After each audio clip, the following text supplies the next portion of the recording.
दोस्तों नमस्कार। हरियाणा का चुनाव के नतीजे आते ही कांग्रेस ने बीजेपी को जबरदस्त झटका दे दिया है।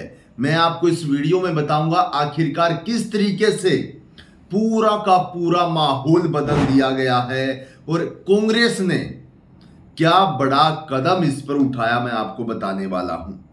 आपने सभी ने कल हरियाणा के नतीजे देखे होंगे, उससे पहले आपने एग्जिट पोल भी देखा होगा और हरियाणा की जनता का रुझान भी देखा होगा। कुछ भी मैच नहीं कर रहा था।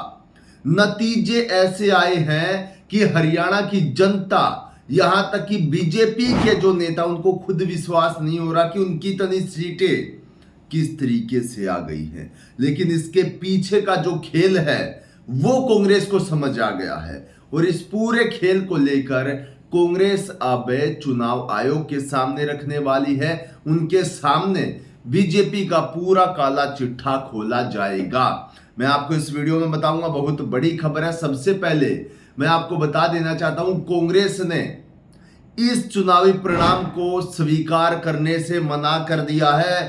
पहली बार ऐसा हुआ कि कोई राष्ट्रीय पार्टी इस तरीके के चुनाव के नतीजों को अस्वीकार कर रही है। जी हां, स्क्रीन पर देखिए, जीत छीन ली गई। कांग्रेस ने हरियाणा के नतीजों को मानने से इनकार कर दिया है।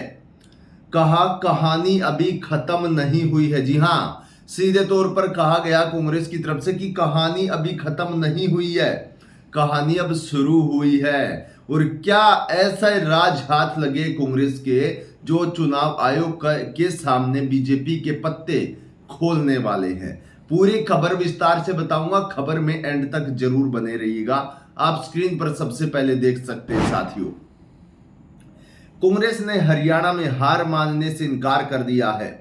साथ ही पार्टी ने नतीजों में हेरफेर और गड़बड़ी का आरोप लगाया और कहा है कि वह इसकी शिकायत चुनाव आयोग से करेगी। कांग्रेस ने कहा कि राज्य में उनसे जीत छीन ली गई है। कांग्रेस नेता जयराम रमेश ने मंगलवार शाम को प्रेस कॉन्फ्रेंस कर कहा, हरियाणा में नतीजे पूरी तरह से अप्रत्याशित, आश्चर्यजनक और हमारी उम्मीद के विपरीत है। यह वास्तविकता के भी उलट है। यह हरियाणा लोगों द्वारा तय किए गए बदलाव के खिलाफ है। इन परिस्थितियों में हमारे लिए आज घोषित किए गए परिणाम को स्वीकार करना संभव नहीं है। जी हां साथियों, यानी कि सीधे तौर पर यहां पर कांग्रेस ने कह दिया कि ये जो परिणाम सामने आया इसको हम एक्सेप्ट नहीं कर रहे, स्वीकार नहीं कर रहे हैं। तो इसका दूसरा सॉल्यूशन अब चुनाव आयोग क्या निकालेगा।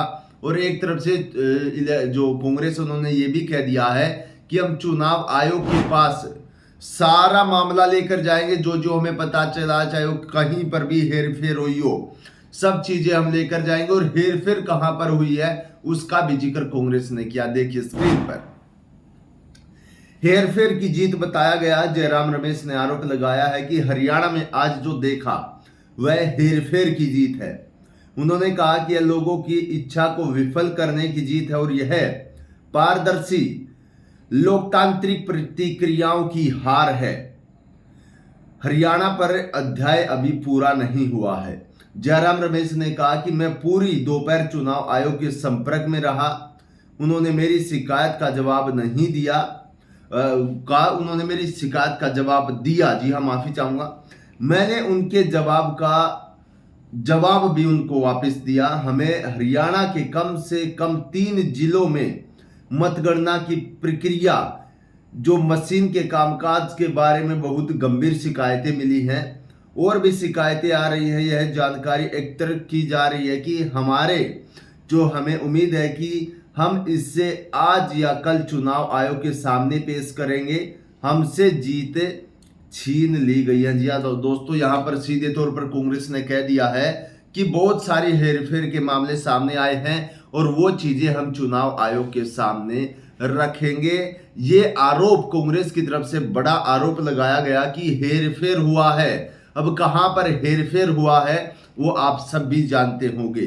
साथ ही साथ पूरे सिस्टम का दुरुपयोग भी किया गया, वो भी बताया गया कांग्रेस की तरफ से। देखिए स्क्रीन पर, यह पूछे जाने पर कि क्या हरियाणा में 16 मौजूदा विधायक के हारने और जम्मू कश्मीर में केवल नेशनल कॉन्फ्रेंस के साथ गठबंधन में जीतने के बाद पार्टी को आत्मचिंतन की जरूरत है, उन्होंने जवाब देते हुए कहा कि इसके लिए समय आएगा, लेकिन अभी सबसे महत्वपूर्ण यह है कि जीत हमसे छीन ली गई है, सिस्टम का दुरुपयोग किया गया है।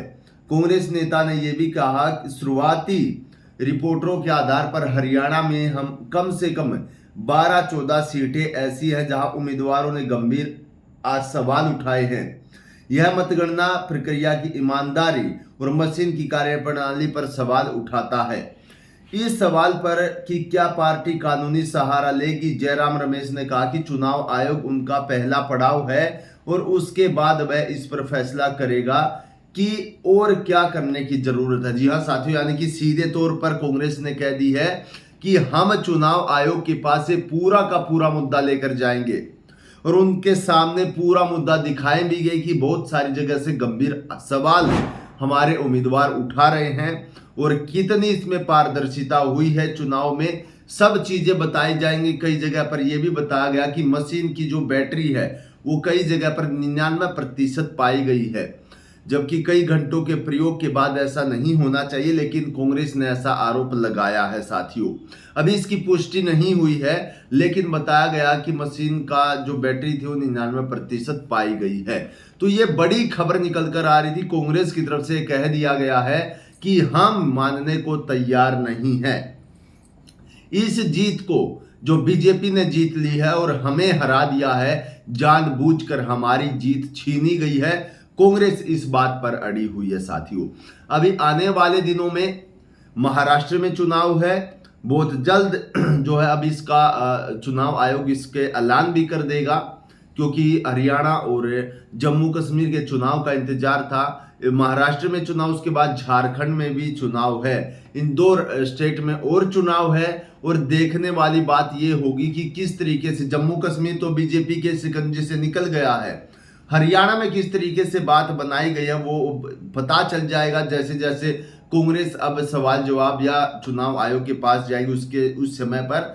लेकिन महाराष्ट्र के अंदर और झारखंड के अंदर क्या माहौल होने वाला है ये भी देखने वाली बात है। तो ये बड़ी खबर निकल कर आ रही थी और जितने साथी हमारे साथ जुड़े हुए हैं इस वीडियो को ज्यादा से ज्यादा शेयर कर दीजिए, ताकि आने वाले अपडेट आपको भी पता चले और साथियों तक भी पहुंचे।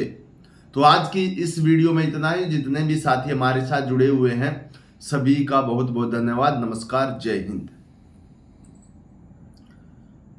वही ना 8 मिनट की।